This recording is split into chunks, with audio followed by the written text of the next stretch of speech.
समिन सन 1950 की दहाई में जब इंडिया में औरतों के लिए कुश्ती लड़ना अपने आप में गैर मामूली बात थी। हमीदा बानो नामी एक 32 साला पहलवान ने मर्द पहलवानों को एक दिलचस्प चैलेंज दिया और कहा जो मुझे दंगल में हरा देगा वो मुझसे शादी कर सकता है। इस चैलेंज के तहत वो फरवरी 1954 से दो मर्द पहलवान चैंपियंस को पहले ही शिकस्त दे चुकी थी, जिनमें से एक पटियाला से था और दूसरा कोलकाता से। और उसी साल मई में अपने तीसरे दंगल के लिए वो बड़ौदा की तरफ गमजन थी। उनके दौरे ने शहर में एक सनसनी पैदा कर दी। बड़ौदा के रहने वाले और खोखर के इनाम याफ्ता खिलाड़ी 80 साला सुधीर परब उस वक्त स्कूल में पढ़ते थे। वो बताते हैं कि उन्हें याद है कि ये दंगल लोगों के लिए काफ़ी पुरकशिश था। किसी ने उस तरह की कुश्ती के बारे में सुना ही नहीं था। कुश्ती देखने के लिए बैठने का इंतज़ाम कदीम यूनानी लड़ाइयों की तर्ज पर हुआ, लेकिन हमीदा बानो को शकीन के तजस्सुस को ख़त्म करने में माज चंद सेकंड ही लगे। खबर रसां एजेंसी एपी की उस वक्त की रिपोर्ट के मुताबिक ये मुकाबला महज 1 मिनट और 34 सेकंड तक चला, जब खतून ने उन्हें चित कर दिया और रेफरी ने पहलवान को हमीदा की शादी की हद से बहर करार दे दिया। उसी के साथ हमीदा बानो के दाव पेच के शिकार बाबा नामी पहलवान ने फौरन ऐलान कर दिया कि ये उनका आखिरी मैच था। बाद में इंडिया की पहली खतून पेशावर पहलवान के तौर पर शोहरत पाने वाली हमीदा बानो अपनी दिलेरी से मुल्क के रिवायती अफसानों को उलट रही थी, जिनमें कुश्ती को खसूसी तौर पर मर्दों का खेल समझा जाता था। अलीगढ़ की एमेजोन हमीदा बानो आम लोगों में इस कदर दिलचस्पी का बहस बन चुकी थी कि उनका वजन, कद और खुराक तक खबरों का मौजू बन गए। उस वक्त की रिपोर्ट्स के मुताबिक उनका वजन 237 पाउंड था और कद 5 फीट 3 इंच था। उनकी रोज़ाना की औसत खुराक में 12 पाउंड दूध, 6 पाउंड सूप, 4 पैंट फलों का जूस, 1 मुर्गी, 2 पाउंड मटन, 1 पाउंड मक्खन, 6 अंडे, 2 पाउंड बादाम, 2 बड़ी रोटियां और 2 बिरयानी की प्लेटें शामिल थे। खबरों में यह भी बताया गया था कि वो एक दिन में 9 घंटे सोती थीं और मज़ीद 6 घंटे वर्जिश करती थीं। उन्हें अलीगढ़ के अमेज़न कहा जाने लगा, जहां पर वो अपने आबाई शहर मिर्ज़ापुर से सलाम नामी एक पहलवान की उस्तादी में कुश्ती की तरबियत के लिए मुंतकिल हो गई थी।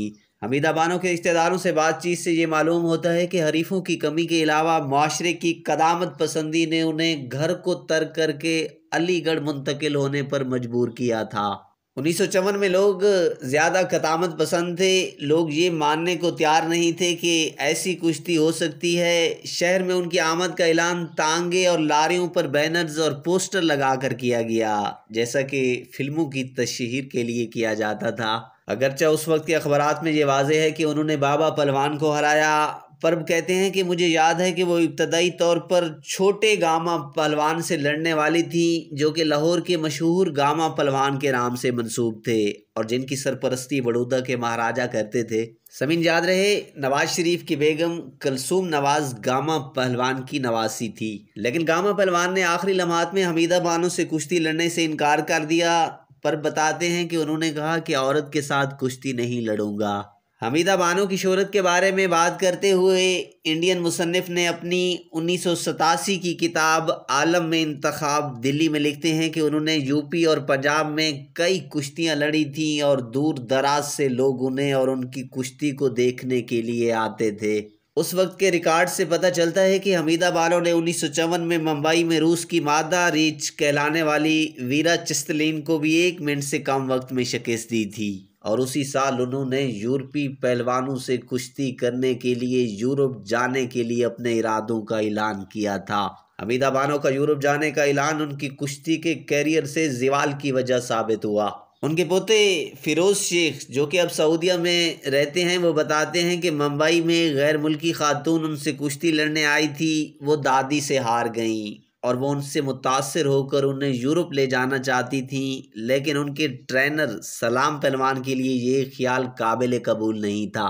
वो कहते हैं कि उन्हें रोकने के लिए उनके ट्रेनर सलाम पहलवान ने लाठियों से मारा और उनके हाथ तोड़ दिए। वो कहते हैं कि सलाम पहलवान ने दर हकीकत उनकी टांगें भी तोड़ दी थी। मुझे ये अच्छी तरह याद है कि वो खड़ी नहीं हो पाती थी। उनके पैर बाद में ठीक हो गए थे, लेकिन वो बरसों तक बगैर लाठी के ठीक से चल नहीं पाती थी। दोनों के दरमियान लड़ाइयाँ मामूल बन गईं। सलाम पहलवान अलीगढ़ वापस चले गए, लेकिन हमीदा बानो कल्याण में ही रुक गईं। रहील बताते हैं कि 1977 में जब सलाम पहलवान हमीदा बानो के पोते की शादियों में कल्याण एक बार फिर आए थे, तब दोनों के दरमियान शदीद लड़ाई हुई। लाठी लेकर निकल गए थे दोनों तरफ से लोग।